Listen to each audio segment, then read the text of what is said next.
Let's go. That's the name of the podcast. Bounty of guests and ad reads. Guests included Belichick, and it was a love fest.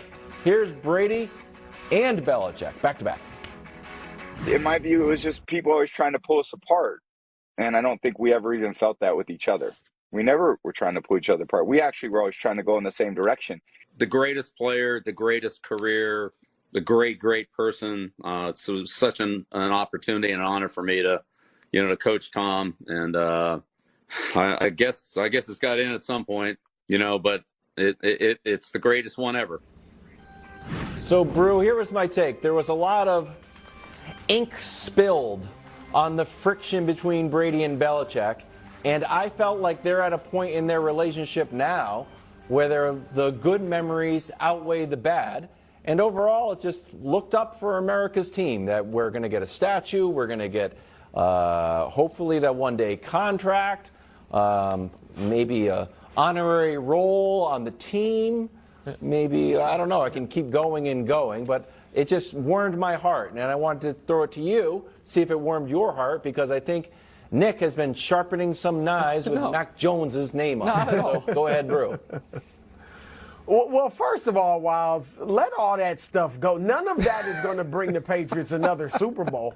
Those days are over. All right, so look back fondly on those days, which I think is what Belichick and Brady are doing. Like mature adults do. I mean, as we get older, we look back at the times we had and the great achievements and successes, and now they're able to really recall them fondly. And I will say this, too. I think the reporting on the friction was true, all right, and accurate. However, a lot of stuff, if you write about a coach and a player or even two teammates having an argument, having a fight, and it's a headline, Brady Belichick have shouting match, it looks worse than it is. All right, in most cases, it looks horrible, and some people and some reporters will always say, oh, see, they don't like each other. They've never liked each other. Remember, they had that shouting match a year, 2 years ago. And in truth, the next night, they could have been out having a drink together. They could have been out golfing the following weekend. Like, that stuff really happens, and it looks much worse in print than it often is. Not always, but, Greg, than it often is. Sometimes it's not as bad as it seems in print.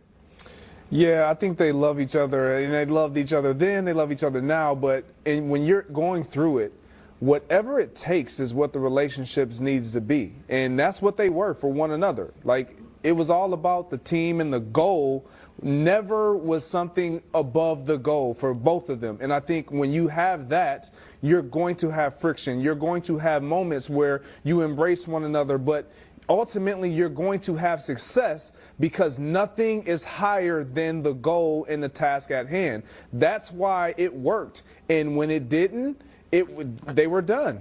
Well, listen, Wilds, I'm not going to do exactly what you thought I was going to do here, because I listened to this whole thing, and you got to have your hand on the fast forward button, because there's a lot of live ad reads by Jim Gray during this podcast. They are selling that inventory. But I thought it was touching. And I do think, and this is the Mac Jones component that I'm not meaning this as a shot. I think this would be true with a lot of quarterbacks. I think Belichick, because it's not all speculation. Brady literally had to go somewhere else to play, right? We know that. We also know that Belichick drafted Jimmy Garoppolo and then wanted to keep Jimmy Garoppolo, and Robert Kraft stepped in. So there were truly rocky moments. But now that I think Belichick has had 3 years of Cam Newton and Mac Jones as his starting quarterback, there might be a added level of appreciation for what Brady was able to do. And if you guys haven't listened to it, Belichick mentions on there a play specifically about how Brady was able to see what the left tackle did, what the linebacker did. And Hubs grabbed it. We have the play that we can show it to you right now. And so here's the thing. See that one. Here's the thing. You might have seen that one coming, but I have a special treat for Greg and Brew they don't know about. This play was commemorated by the folks at Panini. That's a card. You can buy it online. I spent my hard-earned money on that, and as a little treat to the audience, yesterday we had a little hidden camera video where I presented Kevin Wildes with that card. Can we play that video, please? Your audio. Oh, yeah. Alright, so I got this. I paid real money for this and bought it for this one moment right here. Let's see how it works. Wilds! Can you come here?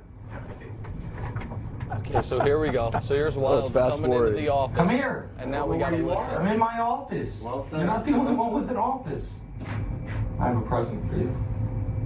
It's for your kids. For your kids.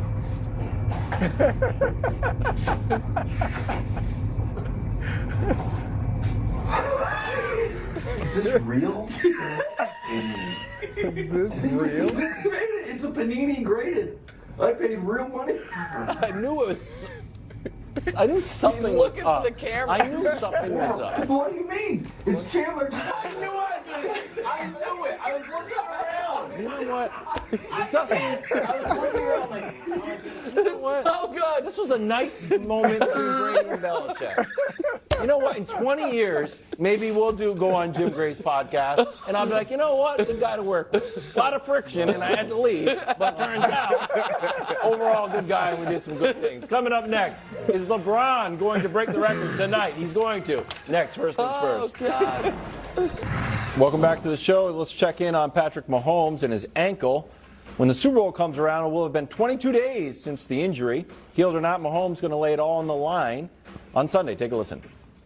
I'm just going to make it real quick. I'll play through all injuries that the trainers will let me play through. I'll play through. So that's the list. As long as the trainers okay me to get out there, I'm going to play through it. You won't know. I mean, until you get out there in the game, I'm going to push it. I'll try to leave it all on the line. I think y'all saw that in the last game that I played. But it's about relying on your teammates. And I've got a lot of great teammates around me and not trying to do too much. But I definitely will be in a better spot than I was at last game. Any chance he's not himself on Sunday? Well, I don't see it. If there was going to be a game where he wasn't going to be himself, it would have been the AFC Championship game, and he wasn't himself, and he was still the best player on either team's offense by a country mile. Chris Jones has an argument that he was the actual best player in the game overall, but he was outstanding, and he made all of the plays that he needed to make, and he did it compromised. We're now 2 weeks removed from it, and here's the thing, Brew. Part of being an all-time great or all-time greatest is the ability to avoid serious injury and to recover from serious injury. We're talking about LeBron a lot today. LeBron went 16 years in the league without ever really being hurt, and still to this day has never had a devastating injury. Jordan broke his foot in year 2, and other than that, never had a significant injury. Kareem punched Kurt Benson in the face. Aside from that, never had a significant injury. And in football, Brady and Manning. Brady missed 1 year when Bernard Pollard rolled into his knee. Other than that, never missed a game due to injury. And Peyton went 12, 14 years before he had to miss a full season and then basically was healthy until the final season of his career. That is, Brew, part of what makes you one of the greatest, is the almost instinct to avoid the spots where people get hurt, and when you can't avoid it, to recover from it quickly. And so, yeah, I think he's going to be brilliant on Sunday, and I think we're going to be forgetting that the injury even happened. Yeah, I really don't think the ankle will be a factor. Like Nick said, he was great 2 weeks ago playing on the ankle, and now he's had all this time to recover. I don't think it's going to be a factor at all. I think, having Juju Smith-Schuster, MVS, and those guys, Kadarius Toney, back is going to be a huge help. I don't know if he'll have a masterpiece. I certainly expect him to play well. There's no doubt about that. But, Greg, I do think there's a possibility, because that was a question, any chance he doesn't play well? Sure, because the last time he was in the Super Bowl, he didn't play well. He had 2 interceptions. He fumbled once because the pressure, his offensive line was depleted, and the pressure that Tampa Bay got on him changed everything. And now, Philadelphia, you're facing a historically great pass rush. You're also facing a great defense overall, #1 in the league against the pass. So I do think, Greg, if they get to Mahomes regularly and consistently, then he may not be able to have the typical Patrick Mahomes performance. So, yeah, I think there's a chance. I'm not really expecting it to happen, but there's a chance that they put so much pressure on him that he struggles. Yeah, I'm not worried about the ankle, but to your point, like when we've seen Patrick Mahomes struggle in the last Super Bowl that he did lose, it was a lot of pressure put on him. And in order for this team to have success, he just has to flat out be great. Like that is their key to victory. Mahomes has to be special. We don't see, and I would ask you, do you see, Nick, any other way that this team wins if Mahomes is not special? No. Because if you look at the Luckily, Philadelphia he's the Eagles, best player we've ever seen. okay, Yeah. you could say that, but when you look at the Philadelphia Eagles, they haven't been able to. They have a lot of paths to victory. They have tons of That's options when you 100% get to correct. victory when you look at that team. The only way, in my opinion, that the Kansas City Chiefs win this game is if Mahomes is absolutely the best player and But is that's- resembled by his actions But and performance.